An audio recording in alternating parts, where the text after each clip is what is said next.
Hello and welcome to my long overdue book trek wrap-up video.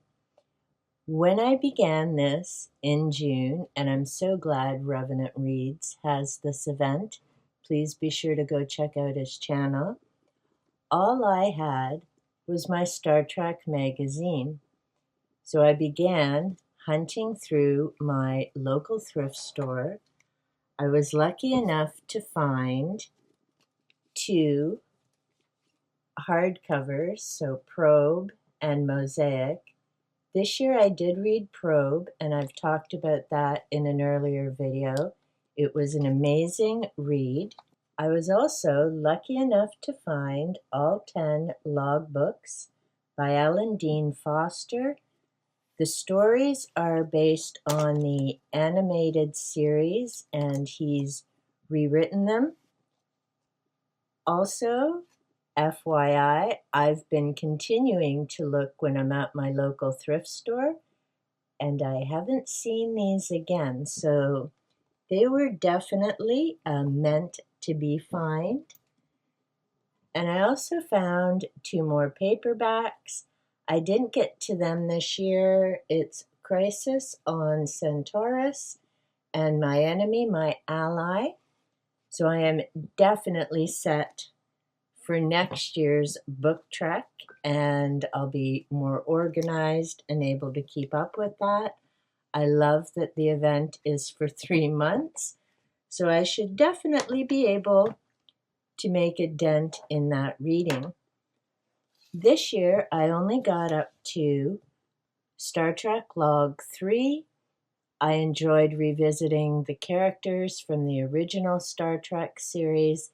Let me know in the comments down below. Did you have a favorite series? Original, Voyager, Next Generation, Deep Space Nine? Did you enjoy them all equally? I didn't quite finish logbook number 3. I ended up getting into my UFO books at that point and preparing for the themes on my channel. I did make note in the front. Yep, sorry, Noah, even my Star Trek books. Just because that way when I go back, it's easier to remember what each story was about. The first one is called Once Upon a Planet. In this case, the main keeper dies and the computer is left on its own, kind of loses its chips, I guess you would say, and the crew has to find a way to connect with that computer and keep the rest of the crew safe, who have all gone down for shore leave. There are still some on the ship. This one reminded me of an episode in The Next Generation where we have a similar situation of the computer and the crew is down for shore leave and things go horribly wrong. It's been interesting reading these logbooks and then connecting to some of the episodes I saw in Next Generation. So again, just revamping some of the stories. The second story in this book is Mudd's Passion. And if you're familiar with Star Trek, you're familiar with Harry Mudd, and he's not so much evil as mischievous and just causes a whole lot of trouble for a whole lot of people. In this case, we have these crystals, and they cause people to fall in love. If you followed the series, you know Nurse Chapel has a thing for Spock.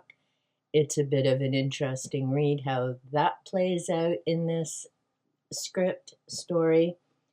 And of course, things go terribly wrong, and Mudd heads off to yet more mischief, as always. The third story, which I didn't quite finish, is The Magics of Megas 2.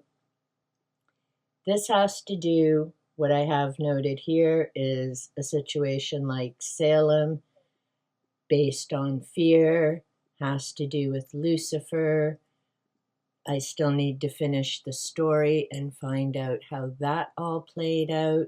The next thing that I did was move on to the Next Generation movies. And yes, I have the set, same as the original Star Trek. This time I watched 4 of the different movies. I watched Insurrection, and the covers all look the same. This has Worf on the front of it. Basically, Insurrection is about the Sona and the Baku. It's focusing on a simple life versus wanting power and control and advanced technology, the lengths that people will go to try and get that, even if it means going against your own family. It's an amazing watch. And in some ways, it reminds me a bit of Avatar, as in, again, we see a simple life, honoring nature, living with nature, versus the military and people who just want to wipe everything out and try and make a profit from it. The next movie was First Contact, and this has Riker on the front of it. It was a great story about overcoming your fear, overcoming your lack of confidence, stepping up when you need to. It involves the Borg, and I've always found them a hard to wrap my head around character group of villains. Let me know in the comments down below if you found them a bit easier to understand. For me, the Borg are hard to understand because they take over a culture, civilization, and then add all these machine parts and everything, and I don't really get the rationale of that. I mean, the Borg, it's supposed to be this, let's get all the information together and everyone's connected. I'm pretty sure you could do that without having to do these horrendous surgeries and throwing in extra body parts. But maybe that's just me, and that's when I kind of started going off Star Trek, to be quite honest. The other nice thing about First Contact that I enjoyed was when we see our one character overcome his fear and step into his role that he was meant to play, we also get to meet the Vulcans. So that was a nice surprise and twist to the story. Generations was the 3rd movie I watched. This has Captain Kirk and Picard and Data on the back. It was nice to see Kirk come back and the role that he played in it.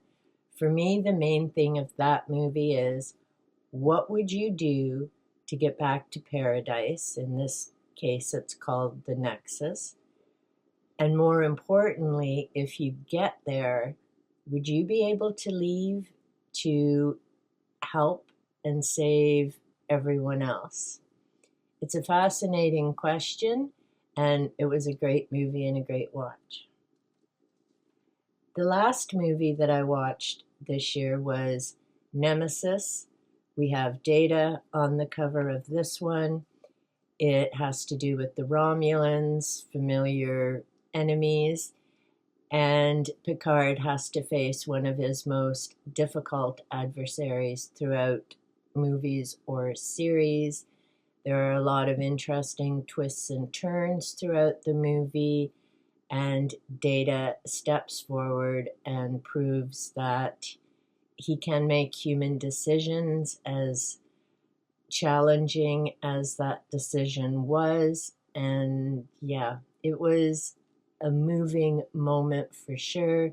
If you've ever seen the movie, then you know what I mean by that.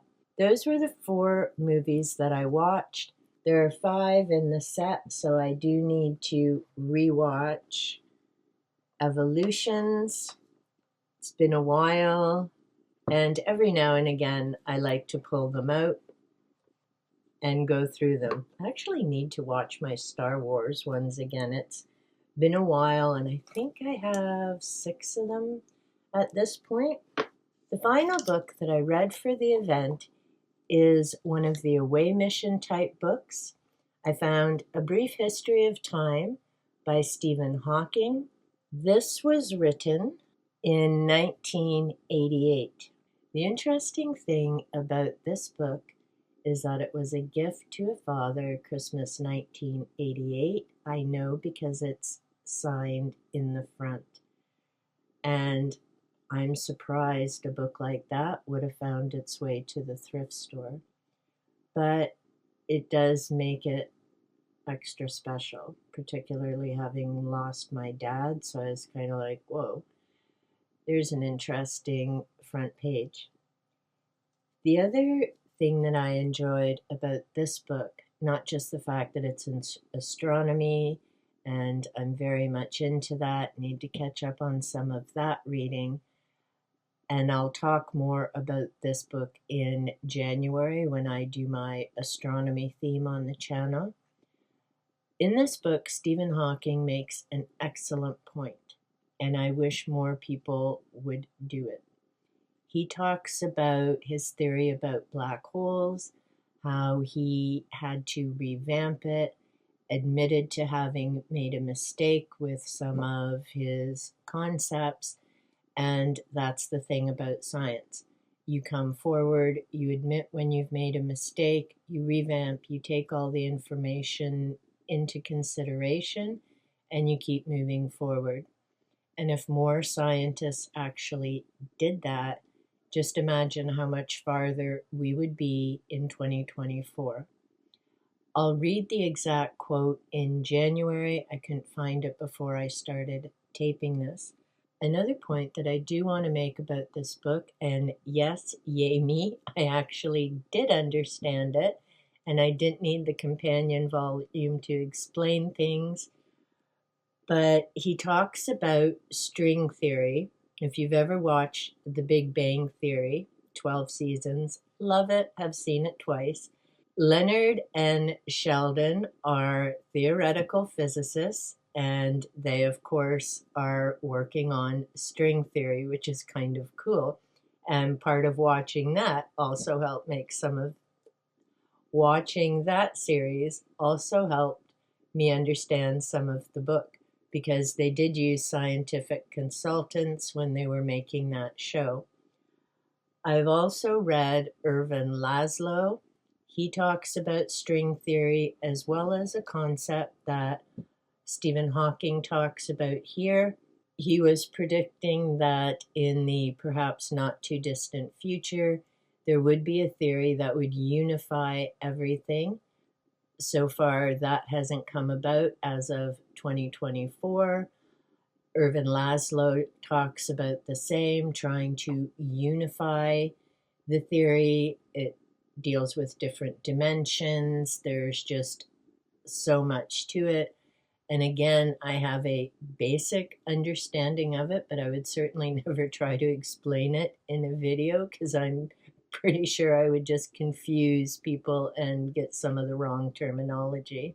Those were my lovely adventures into Book Track. As I say, I definitely plan to be more active next year in 2025. I definitely have my reads ready. I've also mentioned another book which I don't currently have right beside me. It's in the next room. It's a book on Star Trek combined with psychology. Two psychologists explain how the human mind works and mesh it in with Star Trek. As I was saying in a live stream the other day, I really wish when I was going to school we had a book like that. It would have made some of the stuff far more fun and definitely interesting. Anyway, I want to say a big thank you to Vin at Revenant Reads for this event. Sorry it took me so long to do this wrap-up video. Let me know in the comments down below, are you a Star Trek fan, Star Wars fan, or are you like me and enjoy both of them equally? Until next time, keep your eye on the sky and take good care.